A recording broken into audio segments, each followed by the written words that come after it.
തന്നെയാ ഈ ഒരു യുവ MLA ഏതോ നാറ്റക്കേസിൽ പെട്ട് നിൽക്കുകയാണല്ലോ ഇപ്പോ. സ്ഥാനം തെറിക്കുവോ? എന്താ അവസ്ഥ? യുവ MLA നിന്ന സ്ഥലത്ത് വീണ്ടും ഉപതെരഞ്ഞെടുപ്പ് ഉണ്ടാകുമോ എന്നൊക്കെയാണ് ആളുകൾ ചോദിക്കുന്നത്. കാരണം വീണ്ടും ഉപതെരഞ്ഞെടുപ്പ് കാരണം നേരത്തെ ഒരു വീണ്ടും നടന്നതാണ്. ഒരു മാധ്യമ പ്രവർത്തകയാണ് ഇവിടുത്തെ ഇര. മാധ്യമ പ്രവർത്തക ഇരയായിട്ടും ആ മാധ്യമ സ്ഥാപനം പോലും, ആ മാധ്യമ സ്ഥാപനത്തിന്റെ എഡിറ്റോറിയൽ ബോർഡിൽ ഇരിക്കുന്ന ഏറ്റവും മുതിർന്ന ആളെന്ന് പറയുന്നത് ഒരു സ്ത്രീയാണ്.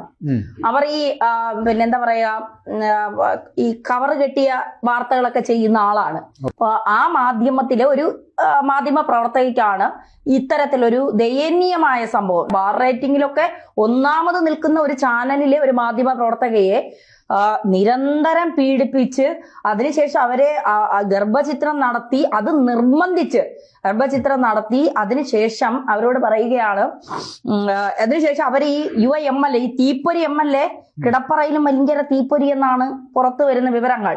അതായത് കോഴി എന്നാണ് ഇദ്ദേഹത്തിന്റെ ഫ്രണ്ട് സർക്കിളിൽ ആളുകൾ വിളിക്കുന്നത്, അങ്ങനെയെന്നാണ് പറയുന്നത്. അപ്പൊ സംസാരമൊക്കെ കേൾക്കുമ്പോൾ പെൺകുട്ടികൾ അങ്ങനെ അലിഞ്ഞു വീഴും. അപ്പോ അങ്ങനെ അലിഞ്ഞു വീഴുന്ന കുറച്ച് മാധ്യമപ്രവർത്തകർ വേറെ ഉണ്ടെന്ന് കേൾക്കുന്നുണ്ട്. അതിൽ സത്യാവസ്ഥ നമുക്കറിയില്ല. അടുത്ത ശാരീരിക ബന്ധത്തിൽ ഏർപ്പെട്ടു. അത് കഴിഞ്ഞതിന് ശേഷം പണി പാളി. ഇപ്പോ ഈ പണി പാളിയപ്പോ കയ്യിൽ നിന്നില്ല. അപ്പൊ ഈ പെൺകുട്ടി പറഞ്ഞു എന്നെ വിവാഹം കഴിക്കണമെന്ന്. ജമ്മത്ത് ഇയാൾ വിവാഹം കഴിക്കൂല. ഈ പെൺകുട്ടി ഗർഭിണിയുമായി. അപ്പോ ഉദ്ദേശം വേറെയായിരുന്നു. അതായത് വെടിവെക്കുക, പോവുക, അത്ര മാത്രമേ ഉള്ളൂ. വേറെ വലിയ കല്യാണം കഴിച്ച് കുടുംബത്തിൽ കൊണ്ടുപോയി അങ്ങനത്തെ ഇതൊന്നും അത്ര മാന്യനല്ല MLA.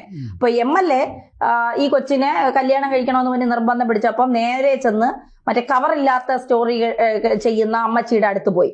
ചേച്ചിയുടെ കാലിലങ്ങ് വീണു, എന്നെ രക്ഷിക്കണം. ചേച്ചി ചേർത്ത് പിടിച്ച MLA ചേർത്ത് പിടിച്ച് നിനക്കൊപ്പം ഞാനുണ്ട്, നീ ധൈര്യമായിരിക്കൂ. MLA പോയി കുറച്ച് കഴിഞ്ഞപ്പോ ആശാൻ വരുന്നു. ആശാനാണ് MLA വളർത്തിക്കൊണ്ടുവന്നത്. ഈ ആശാനാണ്. അപ്പൊ ആശാൻ വരുന്നുണ്ട്. അപ്പോ ആശാനാണെങ്കിൽ വന്നിട്ട് പറഞ്ഞു, എങ്ങനെയും നാട്യ കേസാണ്, നമ്മുടെ പാർട്ടി തന്നെ തീരാൻ പോകുന്ന ഒരു അവസ്ഥയിലേക്കാണ്, അതുകൊണ്ട് എങ്ങനെയും എന്നെ രക്ഷിക്കണം, ഞങ്ങളെ പാർട്ടിയെ രക്ഷിക്കാൻ എങ്ങനെയെങ്കിലും നിങ്ങൾ ഇത് മൂടി വെക്കണം, ആ കൊച്ചിനെ പറഞ്ഞ് മനസ്സിലാക്കണം എന്നൊക്കെ പറയും. അപ്പൊ ഈ കല്യാണം കഴിക്കില്ല എന്നാ പറഞ്ഞു. ഈ നിർബന്ധിച്ച് ഗർഭചിത്രമൊക്കെ നടത്തി ഇതൊക്കെ സംഭവമൊക്കെ കയ്യിൽ നിന്ന് പോയല്ലോ. പോയി കഴിഞ്ഞപ്പോ ഈ പെൺകുട്ടി ഇയാളെ എല്ലാത്തിൽ നിന്നും ബ്ലോക്ക് ചെയ്തു. ഇനി ഇയാളുമായിട്ടുള്ള ഒരു ബന്ധം വേണ്ടാന്ന്. അപ്പോഴും പേടിയുണ്ടല്ലോ, കാരണം MLA അല്ലേ, ഭയങ്കര സംഭവം. പെണ്ണുങ്ങൾക്ക് വേണ്ടിയൊക്കെ സ്ത്രീകൾക്ക് വേണ്ടി ഇപ്പൊ ഞാനങ്ങ് സ്ത്രീ സമൂഹത്തെ നന്നാക്കി കളയുന്നും പറഞ്ഞ് ഇറങ്ങി വരുന്ന കോൺഗ്രസിന്റെ MLA അല്ലേ.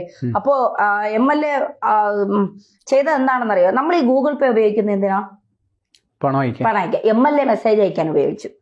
ഗൂഗിൾ പേ വഴി നിരന്തരം മെസ്സേജ്, എന്നെ ഉപദ്രവിക്കരുത്, ഞാൻ അങ്ങനെ വിചാരിച്ചില്ല, കല്യാണം കഴിക്കാൻ പറ്റിയ ഒരു സാഹചര്യം അല്ല എനിക്കിപ്പോൾ, എനിക്ക് എന്റെ രാഷ്ട്രീയ കരിയർ ഒന്ന് നടത്തണം, അടുത്ത നിയമസഭാ തിരഞ്ഞെടുപ്പിൽ UDF ജയിക്കുകയാണ് എങ്കിൽ എനിക്കൊരു മന്ത്രിപദമൊക്കെ ഞാൻ ആഗ്രഹിക്കുന്നുണ്ട്, അപ്പോ അതിൽ കരിവാരി തേക്കരുത്. അതല്ല, ഇത് രണ്ടുപേരും അവിവാഹിതരാണെങ്കിൽ പിന്നെ കല്യാണം കഴിക്കുന്നതിന് എന്താ കുഴപ്പം? എന്റെ ഉദ്ദേശം കഴിഞ്ഞു, ഞാൻ പൊടിയും തട്ടി നീ പൊടി എന്ന് പറഞ്ഞിട്ട് ഞാൻ എന്റെ വഴിക്ക് പോയി. ഇപ്പൊ വേറെ മാങ്കൊമ്പ് കണ്ടിട്ടുണ്ടാകണം. ആ മാങ്കൊമ്പ് കണ്ടിട്ടുണ്ടാകണം. പുതിയ മാങ്കൊമ്പിൽ അങ്ങനെ പിടിച്ചിട്ടുണ്ടെന്നും കേൾക്കുന്നുണ്ട്. എന്തായാലും മാവി തൂങ്ങി തൂങ്ങി തൂങ്ങി തൂങ്ങി തൂങ്ങി അവസാനം വല്ല മുള്ളുമുരിക്കലും ചെന്ന് വിടാതിരുന്നാ മതിയായിരുന്നു. നിർബന്ധിച്ചൊരു കുഞ്ഞിനെ കൊലപ്പെടുത്തിയതിന് കേസില്ലേ? അപ്പൊ ഇതൊക്കെ പുറത്ത് വരിക തന്നെ ചെയ്യും. എത്ര മൂടി വെച്ചാലും അതിലൊരു സംശയവും വേണ്ട.